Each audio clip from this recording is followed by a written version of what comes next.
Welcome back to the channel, guys. So the build is progressing. Since you were last here, then I've made it ready to put the antenna in, and I've done a little bit of work, and I did it off camera purely because it was really fiddly, and I just didn't want to do that, but I've done it anyway. But there we go. Just goes to show that you can still make a backside of it sometimes. But anyway, what I've done is we've got the turret rear, well, the rear fuselage gunner seat in place, and I ended up using the Edard photo etch harnesses for this one, and that's purely because I couldn't find where I put the GHW harnesses. I have found that now, but I don't know if I'm going to use it purely because it's all together now, and I just think that it's a big risk taking it apart just to put on the GHW.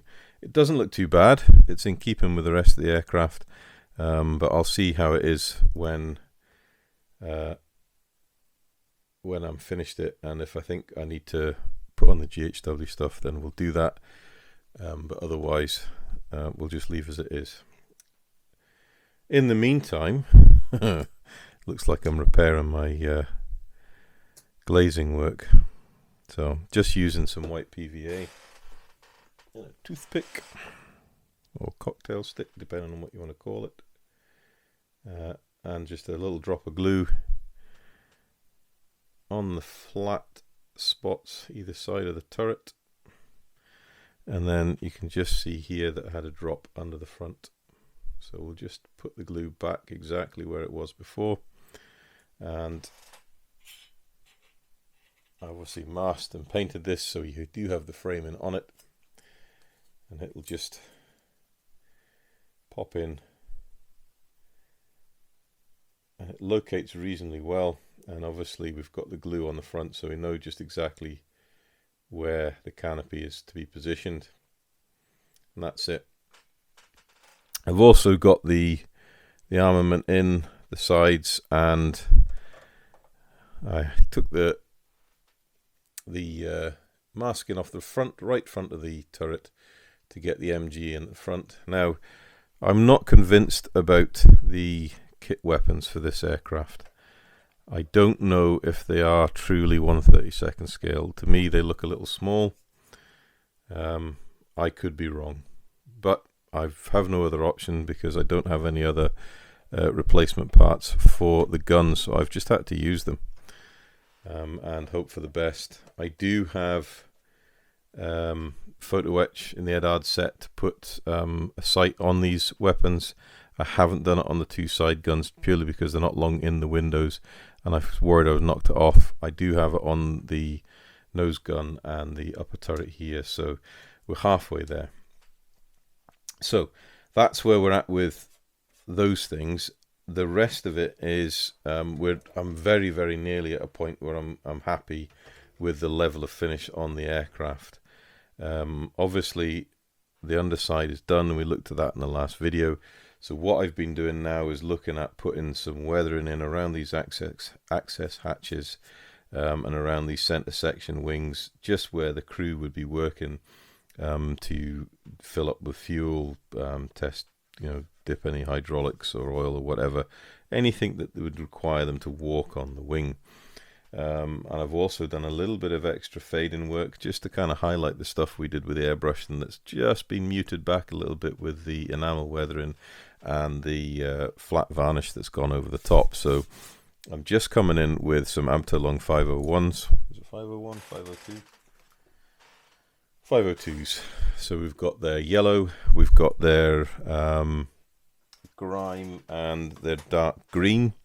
So that's all I'm using, 3 colors, to just add in a little bit of highlights. You can see a little bit of shadowing, and then we're also enhancing some of the panel lines with just by wicking in a little bit of very highly diluted oil. So that's where I'm at the moment, and that's what today's section of the video is going to be.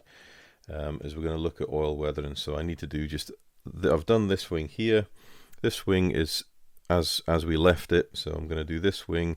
We'll do a little bit of work on the top of the fuselage and a little bit of work on the tail. The tail's not too bad. I think it was the weathering on the tail I did a little bit starker than I did on the wings, so it seems to have kept its contrast nicely after we're doing all the work. But the main focus is really to get the grime in at this section of the wing. So how do we do that? So we've got the oil on the card. Now this has been on the card for 24 hours. I did it last night just to get the linseed oil to soak out, so we've got a really rich thick pigment there, and it dries very, very quickly.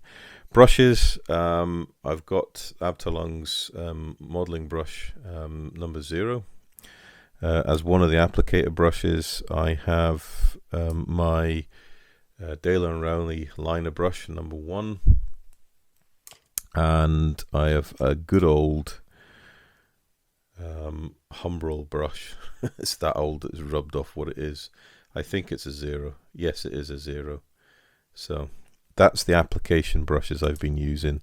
And then for blending, I've been using my Master Tools brushes.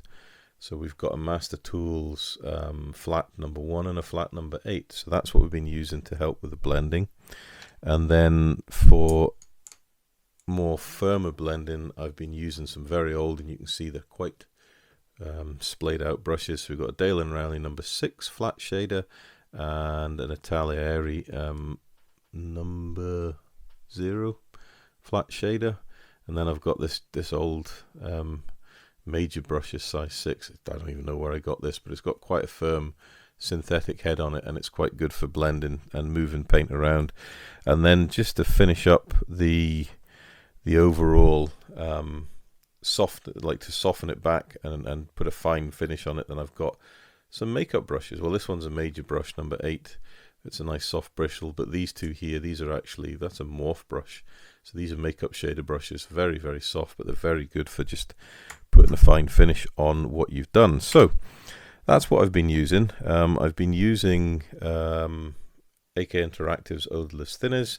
I also have Sansidor. I grabbed this one first and it's working nicely, so I'm just using it. On the side here as well, you'll see I've got a couple of Q-tips, just if I need to do some sort of hard burnishing to move stuff or remove stuff. So there we go. That's the basic tools we're needing, and it's the same tools I used on my last build, which was the Catalina, and it's the similar technique I was using for that, although I was probably using quite a few more colors than I am here. Now the reason we can get away with using yellow for most things is because we've got basically greens. We've got this nice olive green and we've got this dark green, and yellow is obviously a primary color that is a constituent part of the green, so it will do a fine job of highlighting it. So how do we do it? Well, what we do is we just pick an area we want to highlight and we dab it on.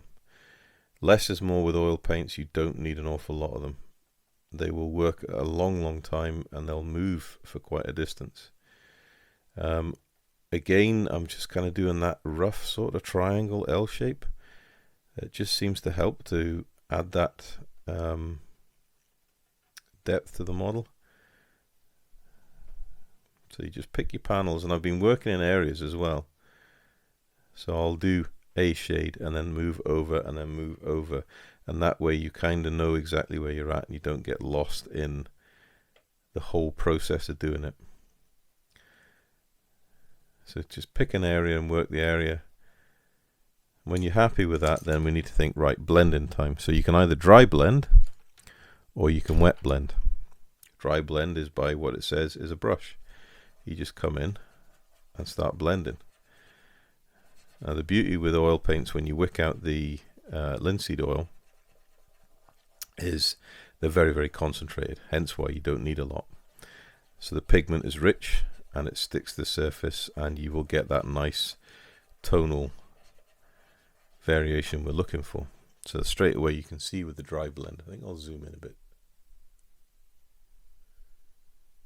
if I can. There we go. Try and zoom out, it's gone far too far in.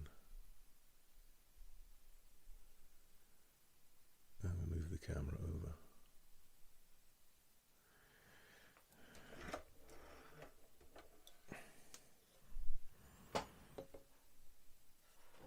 Again, the size of this aircraft doesn't lend itself to a small modelling bench. Right, there we go, we can see what we're doing now. So, dry blending. So, circular motions, you know, back and forth rubbing motions. You just want to blend that paint into the surface and get it to the point that it's just nice and translucent and lifting the shade of the color that you're working, putting in that highlight, that little faded, sun faded patch on the paint. Dry blending will get you a fair way, but as the oil paint dries on the card, then it gets more difficult to move. So you will get to the point where you'll probably need to consider switching from dry shading to wet blending. And that's not a problem. But I do like to try and move as much as I can whilst with the brush whilst it's dry, because it just gives you a little more control then when you come in with a wet. And you need to be careful when you come in with that moist brush, because too much moisture on the brush and you'll just destroy the work you're doing. So with the flat shader, the number 8, all we need to do is just touch the odorless thinners, and then you want to wick it off on the side of the neck of the bottle, and then come in on the towel, and you can see how much there is there coming off the brush. So what we're going to do now is we're going to stipple. So very gently, going to come in here, and you can see how much moisture is coming off the brush, and that's us wicking it off on the bottle and on the paper towel, and there's still plenty of moisture held within the bristles of the brush. So we're just stippling now. Stippling's a great technique. It gives you texture, or the impression of texture. It helps you control where the paint is, because you're not brushing it back and forth, so you're keeping that paint localized to where you applied it on the panel. But it is helping to blend it into the paintwork. Now you can see that now I haven't had to go up anywhere near the thinners to rehydrate the brush. There's loads and loads of moisture retained in the brush, so you can work this oil paints for a good while. I suppose that's why a lot of modelers really like using oil paints, because it's quite a frugal way of doing stuff, because it lasts so long, and it's also a safe way of working, because you can move it, you can blend it, you can work it for such a long time before it actually does set up hard. And if you don't like it, you can take it off. You know, you can use a moist towel or a microfiber cloth soaked in odorless thinners and just rub the paint away. So there we go, stippling nicely, and hopefully you can see that the paint's rather nicely blended in. Now you can use a hairdryer to dry this off, but I tend to avoid doing that just because it can actually flash the paint off and make it cure. What I do come in with is one of these makeup blending brushes and just stipple with this. This will help absorb the thinners that are still on the panel, and then just add that last finishing touch, highlighting colour to the panel by blending the paint really nicely and softly. If you want, you can just give it a gentle flick back and forth, but just be very careful you don't spread the paint too far. So there we go, there's the first set of panels done, and now when that dries, which will not be very long, you'll be able to see that sort of square area lifted up off the colour. Put a bit of colour back in, so you're raising the saturation, I think is what it's called. I'm no art expert, but there we go. So you should be able to see that highlighted panel area there. Now, just to prove that you can do it on either of these two colours, we'll work on this section here. If by the fact that this has been on the card for so long, what you can do is just dip the brush, and then you see that? I'll move that here. So dip the brush into the odorless thinners, and then you can just draw over the paint, and it'll help hydrate the paint. Now, because it's not linseed oil, it's odorless thinners, it will hydrate it, but it won't stay in wishy-washy liquidy. It'll keep that oil paint consistency.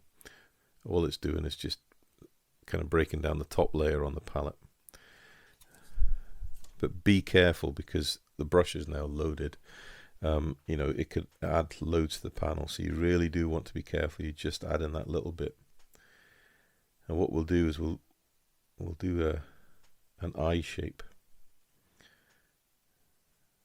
which will hopefully give the impression that that panel's got a little bit of what they call oil cannon. So you've got that high spot in the middle where the panel's flexed, and then you've got those darker shaded edges towards the edge.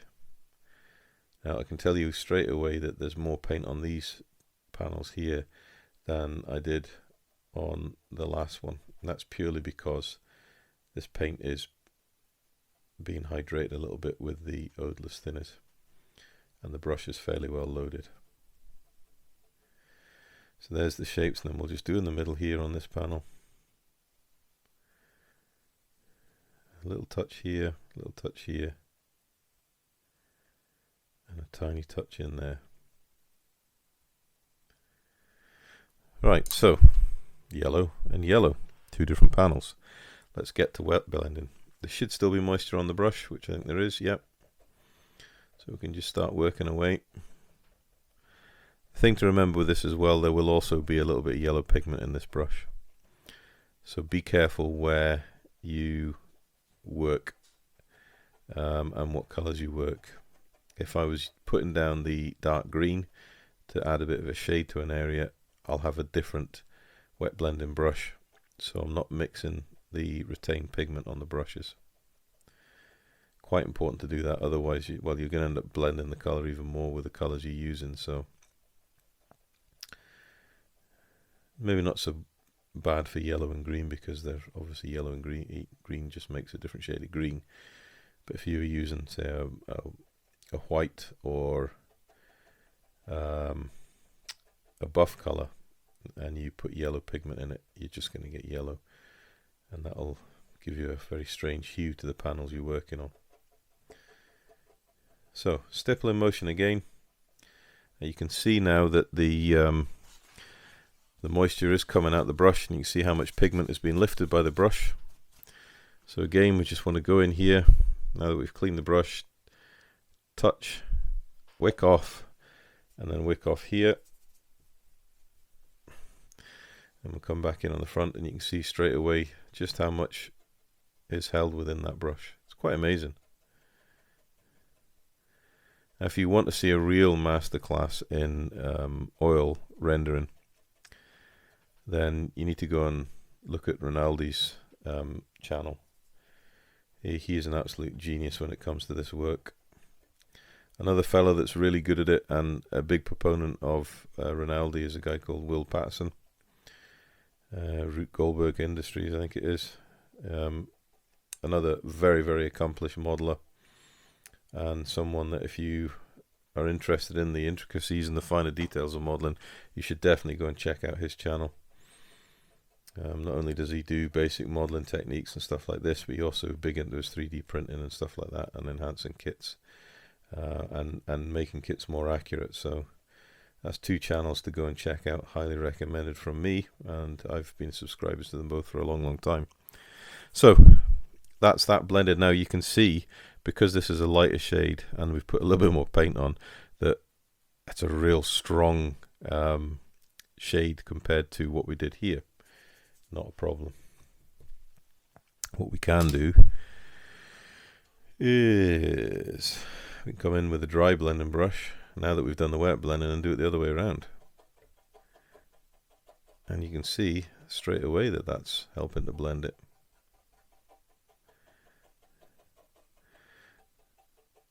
Now, another technique that modelers often use with oil paints is oil dot rendering, and that's where you put lots of little multicolored dots on the panels, and then you come streak it back with your wet blending brush. It's not something I've done very often. I kind of like using it panel by panel, but it's a technique that's certainly worth considering. Right, just come back in with one of these dry blending brushes, just to try and wick some of this moisture out of the panel, just to slow the movement down.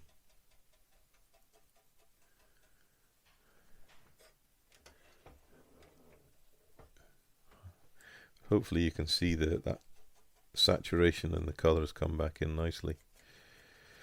Right, soft blending brush. Going with the airflow, but brushing away from the cross, purely because we'll get yellow on the white, it'll just turn it yellow. Now with a very, very dry soft blending brush, you can see now, there we go, really change the hue of that colour. We can come in with this thicker blending brush, and what we can actually do is do motions diagonally across, and that kind of helps get rid of any brush strokes.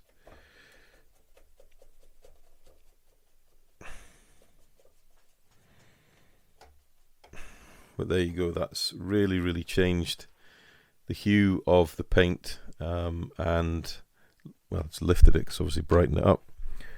Now what we can also do, because sometimes when you're doing this you'll end up getting pigment in the panel lines, and we spent ages putting in the enamel wash.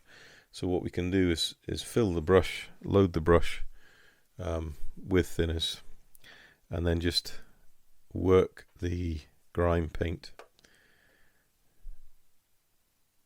and you're basically just making a pin wash on the card.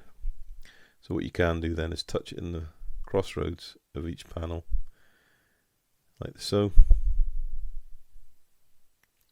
and you can see it instantly wicking down the panel lines like a pin wash does. Add a couple of dots in to join the flow together.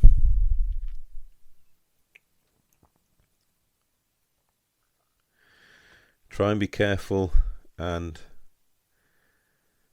keep the pin wash in the panel lines as much as possible.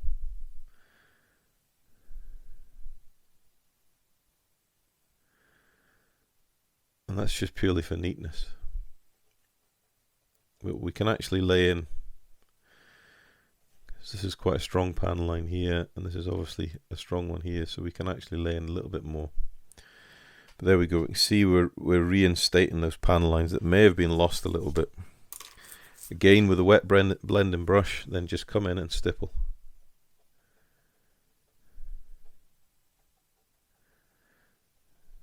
Bearing in mind that we've just put a pin wash in those panel lines, we don't need to add any extra thinners to this stage for the stippling, purely because it'll wick it out of the panel lines.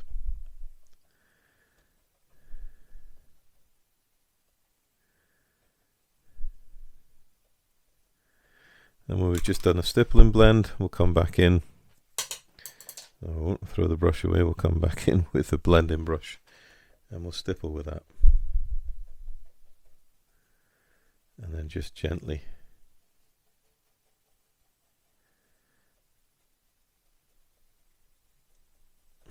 and I'm barely touching the surface of the aircraft here. I'm letting the bristles of the brush do all the work.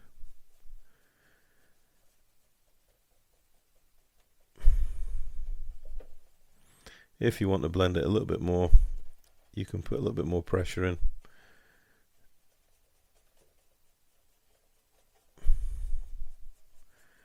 And that kind of gives the definition back into the panel line.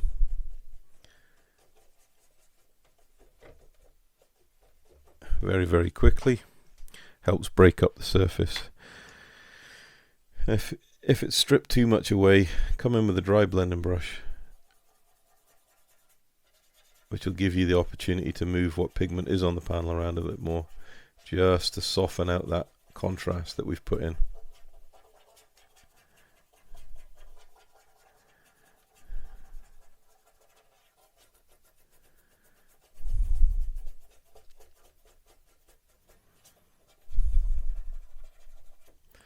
Now, if we're still not happy with it, what we can do is come back in with a wet blending brush and we can just moisten it,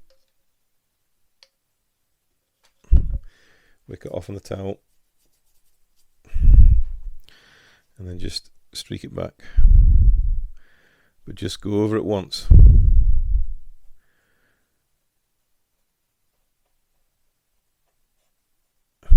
And that'll help blend it in. If you see any areas that are a bit strong still, you can stipple it to blend it. That's starting to look pretty good actually, quite happy with that. Same here.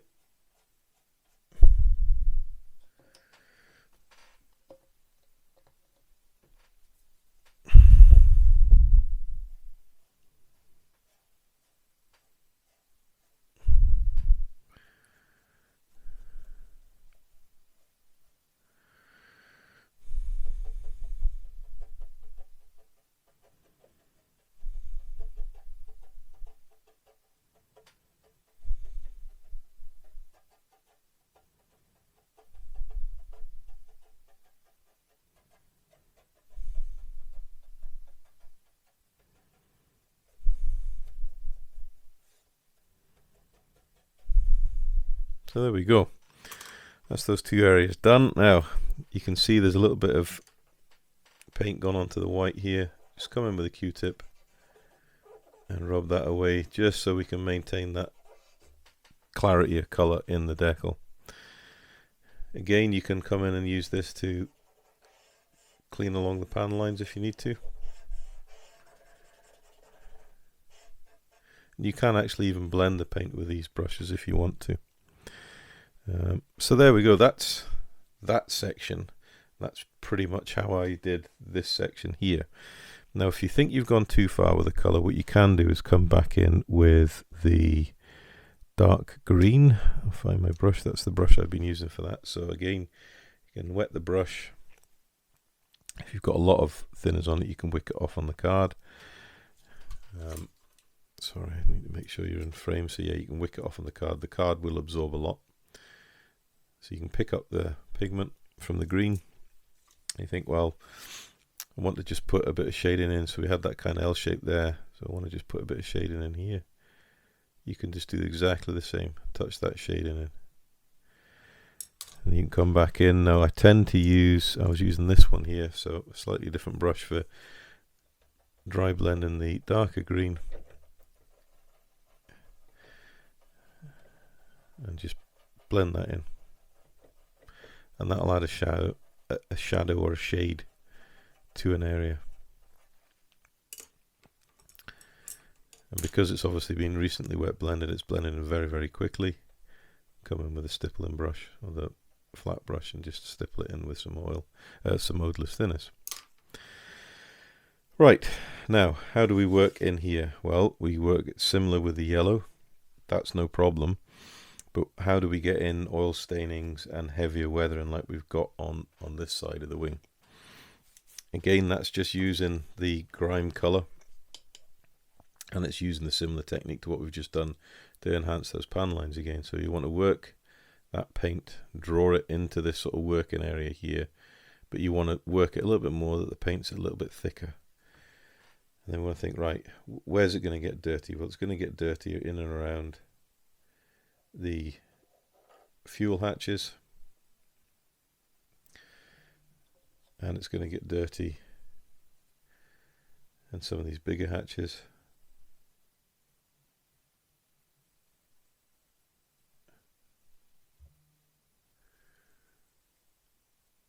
And it's certainly going to pick up grime in some of these bigger panel lines. So you can be a bit more generous, is what I would say. Certainly here you can see these panel lines have come out quite light in colour when we put in the enamel wash. So now's a really good time if we wanted to come back in with this darker wash and enhance those panel lines.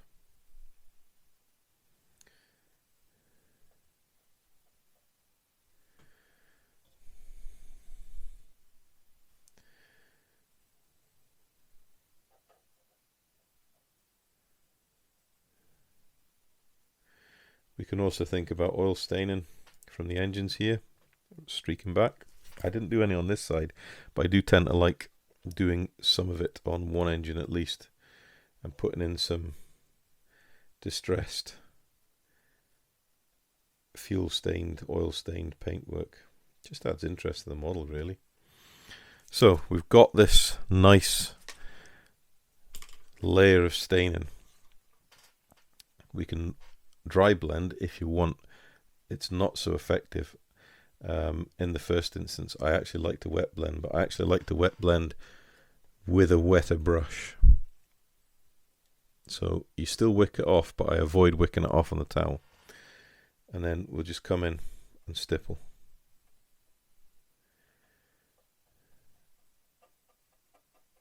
And you'll be able to work this paint for a good while like this. And what you need to do is use your imagination. Where did the ground crew clamber, climb, walk, shuffle, slide over this aircraft when it was in maintenance, being refueled, rearmed, maintained, stored, cleaned? You know, how did they interact with the airframe? These have come from an operational theatre. So, as much as, like I said, the Germans were in the ascendancy at this time of the war, you know, circa 1940, the summer of 1940, they still would have had a lot of action. Certainly in the bombing campaign over the British mainland. These airframes were busy.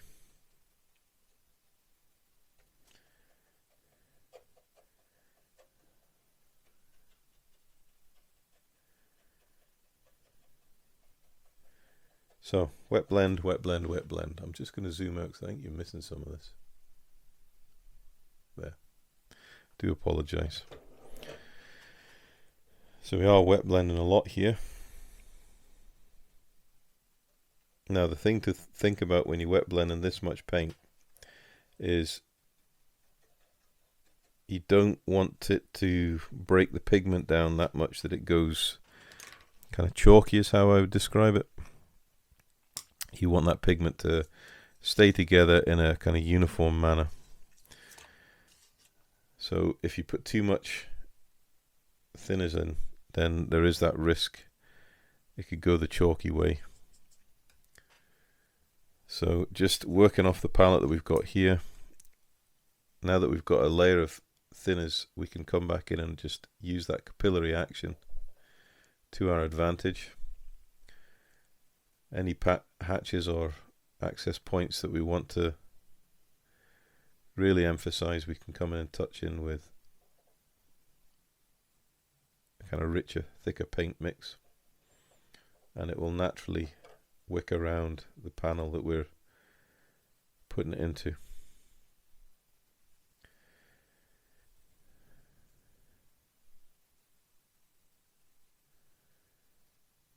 So it's that natural capillary action working for us rather as against us. Work on the center of the panels as well.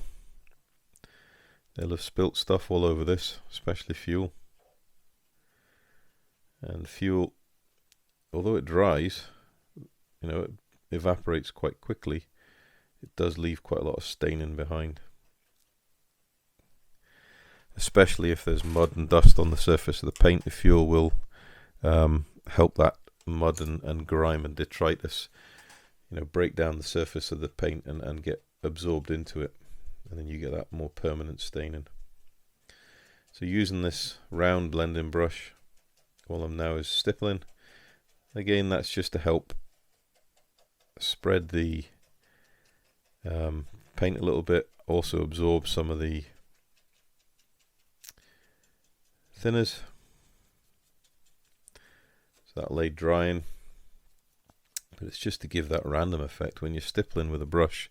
And if you see, I'm just rolling it in my fingers. That helps to break up any patterns that you might normally form as you tap away, and give that randomness to the paint finishes is what you need. The more random and ununiform it is, the more realistic it is.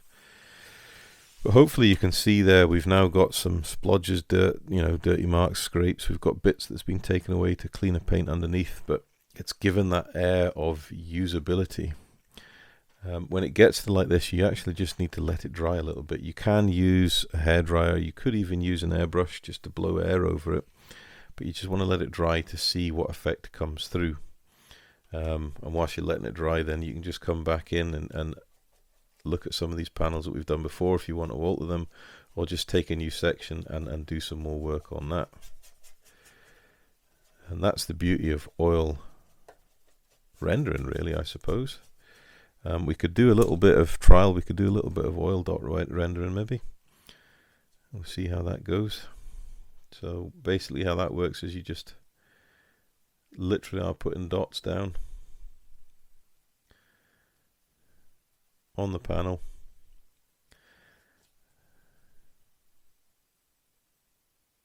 Like so.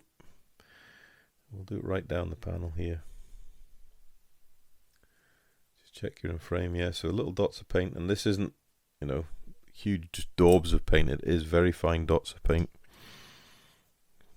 Bearing in mind, the more paint you put on, the longer it takes to move it, and the bigger effect it'll have on the panel. And we'll come with some yellow. Again, keeping it random.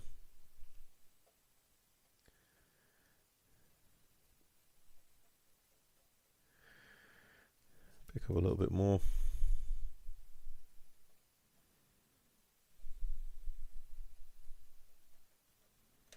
So there we go. We've got these two panels now. They're dressed up with the dots.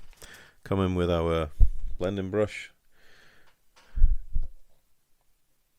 Again, we'll not wick it off on the towel. We'll just wick it off on the neck of the bottle. And then all we need to do now is just back over the panel. And you can see it's starting to blend all those oil dots together, and you just do it until you're happy. You think, yeah, that's enough, and you know when it is. You can just see it. It looks, yeah, that looks all right. So there we go. That's oil dot weathering. I suppose some folk might say it's similar to what I've done there. It's a bit more random. It's good for wider areas, and it's really up to your choice. But that's a huge area of the model done in about 10-15 minutes. So it shows you it's actually quite a quick weathering technique, and it's something that I really like using, and I've used in a lot of my builds. So yeah, oil weathering for me is something I'll be doing quite a lot of in all my models, but it's down to personal choice of the modeler. So what I'm going to do is I'm going to just carry on the way I am to finish this wing off. I'm going to do a little bit over the fuselage and a little bit just on the tail planes just to finish it off, and then that'll be the overall finish of this model done. Then we can get to peeling off the canopy mask, which is the really exciting part. So we'll be back in a little while once I've done this. It'll only be a second or two for you guys, but a little while once I've finished doing all this, and we'll be looking at peeling off the canopy masks and really pushing this build ahead. So see you shortly. Right guys, welcome back, and that is pretty much at the point I'm happy to call it at that for weathering. We've done, sorry, I'm just putting my glove back on. I stepped away from the table a moment. We've done the back spine of the aircraft.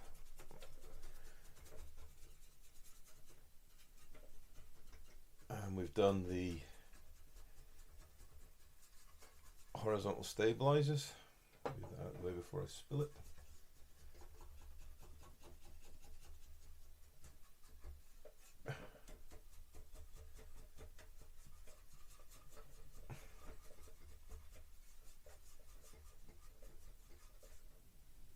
So we've got a really nice weathered grimy, used looking airframe. I'm actually quite happy with that. One thing it's always good to do though is to turn the model around just so you can see it from another angle, to make sure that in the different reflections that you're happy with how things are. Now what I do need to do is just get my flat blending brush and just blend over the tail. I don't know if you can see it. You should just be able to see that. Just blend over these control surfaces here, just to keep that nice continuous flow and to avoid any sort of tide marks, because that actually can go badly wrong and really ruin the overall effect of the model. Right, happy days.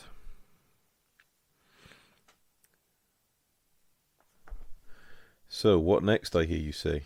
Well, what next indeed? I think it's time to look at taking off the masking around the nose, which is something that I've been really looking forward to.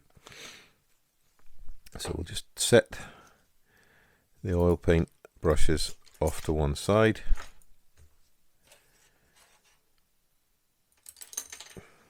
Just all the time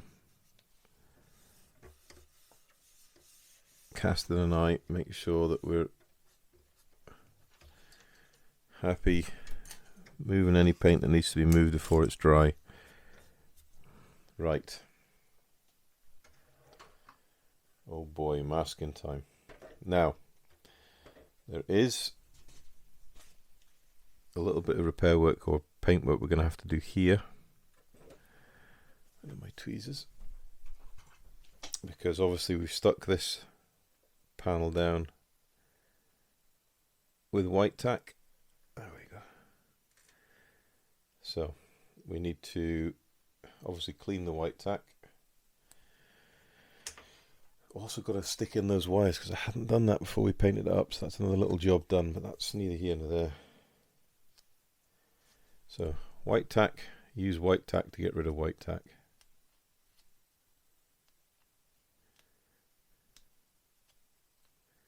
It sticks to itself so nicely, it just pulls itself away off whatever it's stuck to. And white tack's so versatile in the fact that it doesn't tend to react to paints, it doesn't react to thinners, oil paints. I don't think it would care for cellulose thinners. That would cause a problem, but certainly all the acrylic paints and odorless thinners we've been using to do the weather, and it's not bothered this at all. But it is a very sticky substance, so you do need to work at it, shall we say, to get it off. But if you use white tack and just rub at it, pick at it with the white tack, it will take itself away from the surface of the model without causing any damage. And of course, because it's white tack, it doesn't have the oil content in it that blue tack does, so it doesn't stain the surface of the model, so it's very safe to use.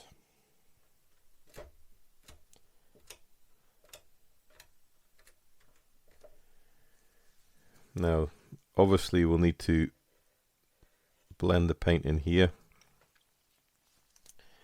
and we'll probably just use the RLM 71, that sort of light olive green. Doesn't need much painting. I might even be able to do it brush painting.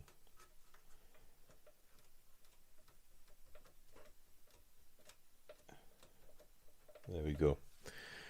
Right, now as explained before, these 4 windows here stay masked, and I'm kind of vexed I didn't notice that when I was masking up originally, because I wouldn't have bothered masking these windows, I'd have just left them.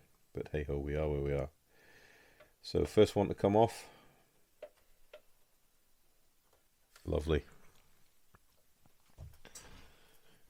Right, you are in frame. Let me just move these over here out of the way. Get this tail, whoops, tail slid over, and then I'll be able to zoom you in a bit. Go down a little bit. There we go.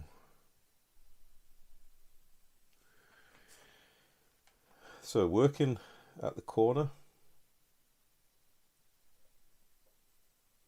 towards the center, very, very carefully lifting the corner, getting it so far, and then we can pull.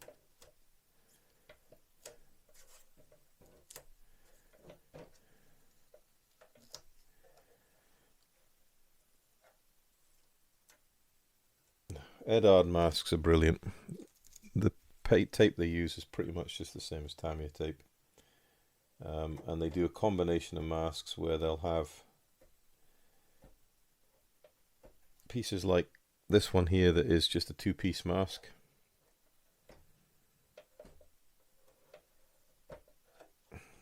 so it's just two strips overlapping, or this one I've just taken off. You can see it's the outline, and then you have to mask in the center. They say you can do it with masking fluid. I just tend to use tape to close the center gap in.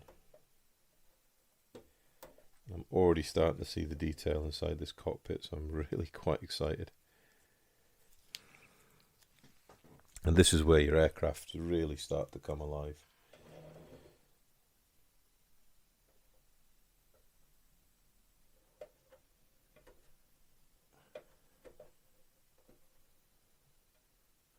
Got the wire in there.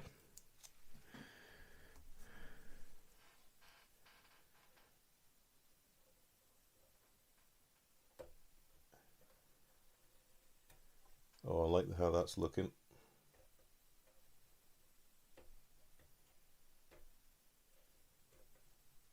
Excellent. Again, I'm not sure if it's 100% factually correct, but it's certainly got plenty of detail. Now, these masks have been on this model, certainly these ones on this canopy here, for probably about 4 years from when I left. Oh, basically when I left off from the model. So that shows you how good Edard's masks are.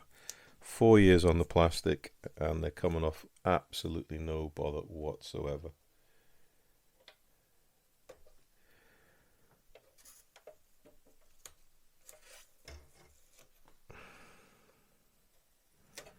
And Revell's cockpit glazing plastic is absolutely crystal clear.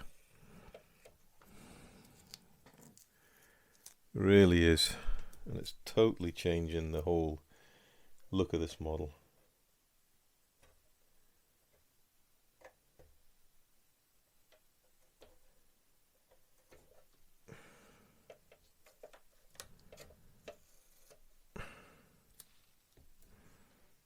This has to be my favorite part of the build. It really does. All the hard work pays off, and the aircraft comes to life. And you can see all the detail that we've put inside the cockpit. It looks really, really good. Now this piece being free means we can get in carefully and clean any dust off the inside, which is fantastic. We've also got this aperture here.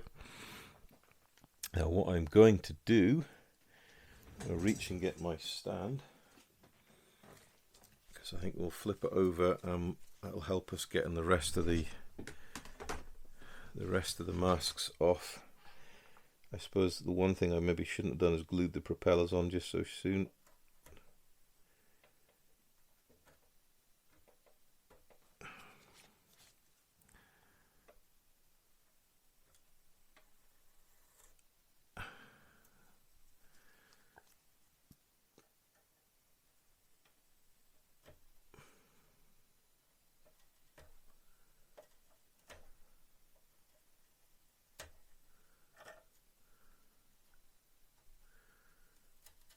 Hope this is interesting viewing.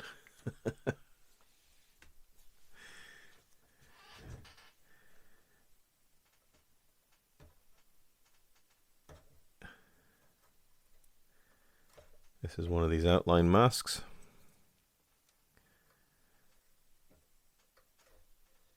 I don't actually think I've unmasked one of my models on video before now either. It's always been done when I've been off camera, but hopefully you're as excited as I am to get to this point. Right, that's all the upper surface masks. We'll get this fellow turned over.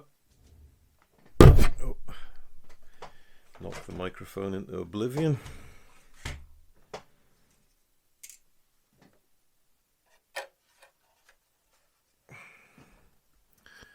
And we'll do the underside masks. There's a lot of glass on this.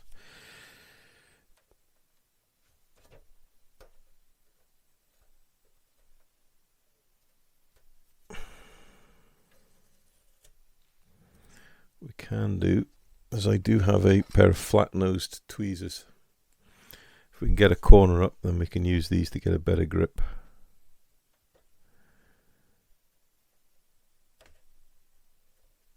The pointy ones tend to tear.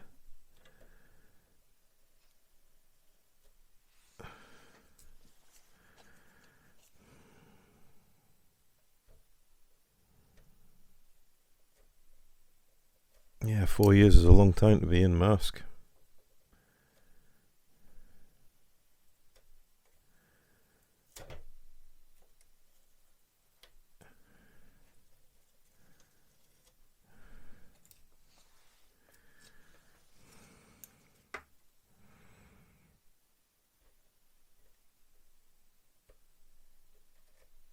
I tell you what, the pilots must have felt very exposed in these aircraft, with all this glass and no armour about them. Very, very exposed indeed.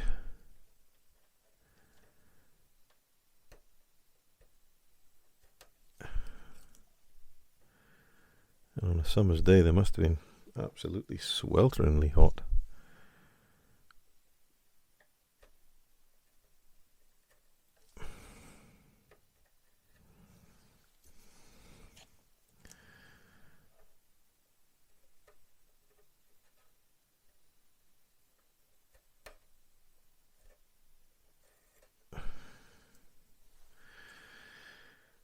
Yep, this is tedious but exciting. Hopefully it's not just too boring for you guys. Maybe I even edit it down a bit. Good bomb sight.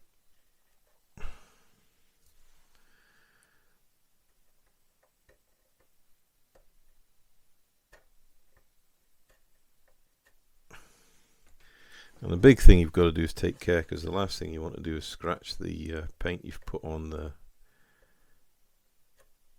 framing. A lot of work to get this far.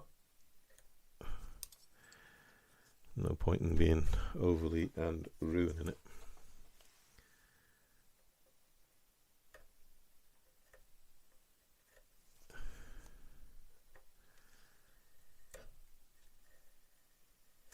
Now, I do believe we are very, very nearly there. Just the masks on this side of the canopies.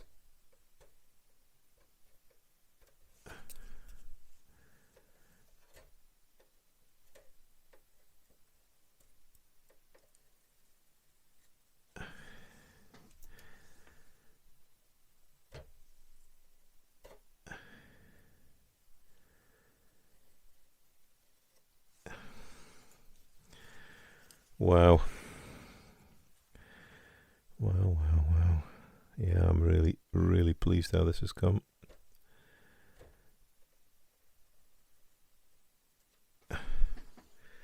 Cannot be very many more now.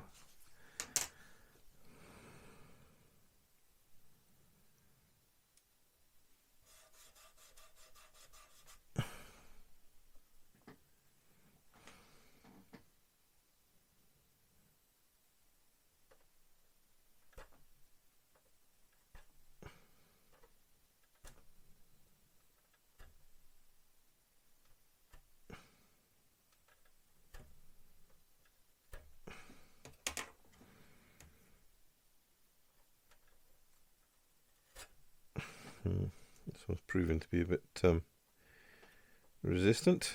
There we go. So this is one of the outline ones.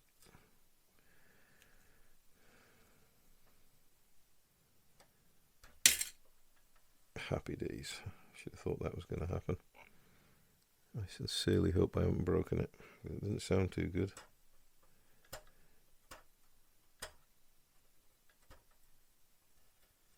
Okay. We are unmasked. Give me 1 minute to compose myself.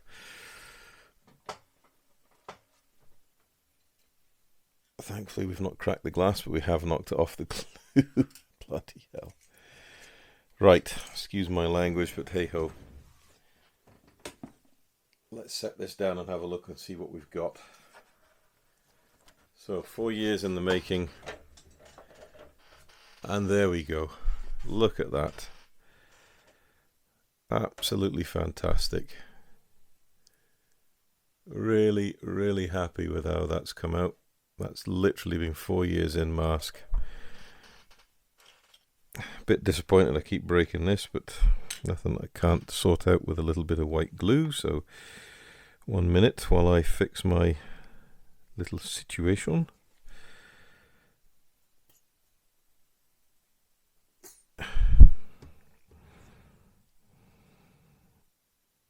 You can see it hadn't even actually cured up fully.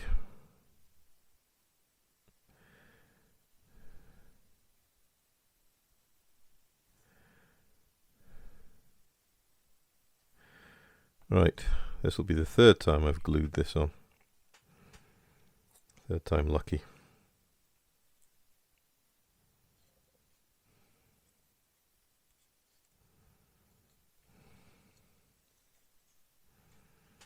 So set that in there. A little press down.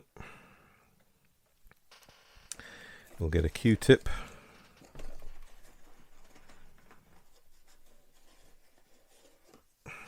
Just moisten it and then just come in, hold that in place.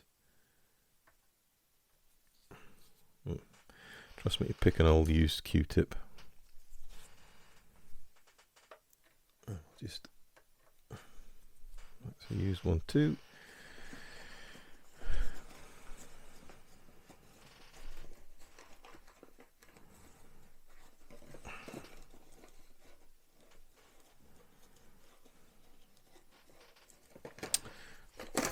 You get a new box of Q-tips.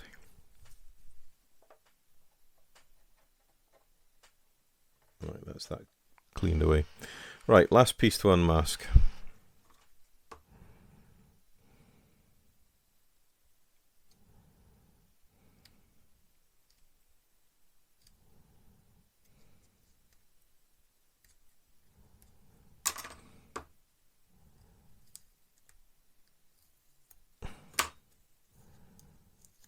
There we go.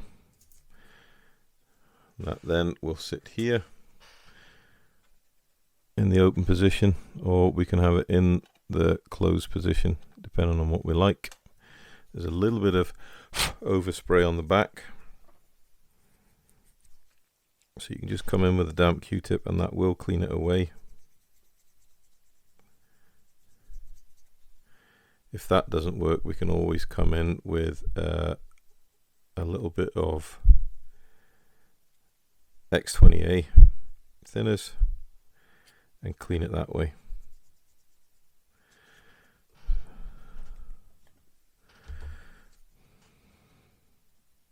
Being careful we don't let any wick around to the outside of the canopy and destroy our lovely paint that we've spent ages and ages and ages working on.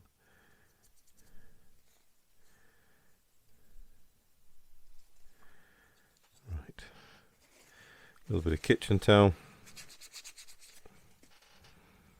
That's better. It's nice and clean. So, need to do a little touch in of paint here. Or we could just put that on there like that and not do any touch in of paint. There is that option too, depending if we want to leave it open or closed. Still in two minds about that, to be honest with you. But that is our He111 unmasked, so we can see the beautiful cockpit on the inside. We've got oil weathering done. So the last two jobs is to put on the exhausts and the bomb bay doors, and that's going to be in the next video. So if you've stuck it out to the end of this one, because it's going to be a mammoth one, thank you very much. As always, if you like what you see, please consider liking and subscribing. It helps the channel grow. And we'll see you very shortly for what will probably be the last part in this video build before moving on to the next build. So until then, take care guys, and happy modeling.